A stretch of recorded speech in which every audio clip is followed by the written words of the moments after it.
সোজা থাকবে আর যে হারবে তাদের জার্সিটা উল্টায় পড়তে হবে। আপনাদের ভিতরে সাদা, ওনাদেরও ভিতরে কিন্তু সাদা, ঠিক আছে?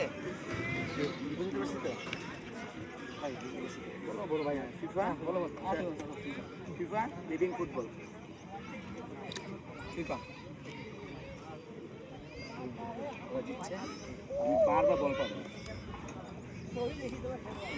বল নেবেন বার আপনাদের,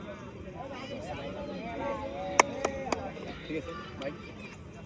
আর আরেকটা কথা, সেটা হচ্ছে যে ঝ্যাম খেলাটা কিন্তু প্রীতি ম্যাচ, দুটো একাডেমি টিম, সামনে আপনাদের সম্পর্কে খেলা আছে, এমনভাবে খেলবেন যেন কারো কোনো রকমের কোনো ক্ষতি সাধন না, সেটা আপনারও হোক বা ওনারও হোক।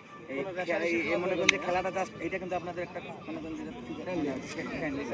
এমনভাবে খেলবো যেন কারো কোনো রকমের কোনো ক্ষতি সাধন না হয়, এটা একটু খেয়াল রাখবেন। হ্যাঁ, আর ক্ষতি সাধন করবেন, রেফারি আছে আর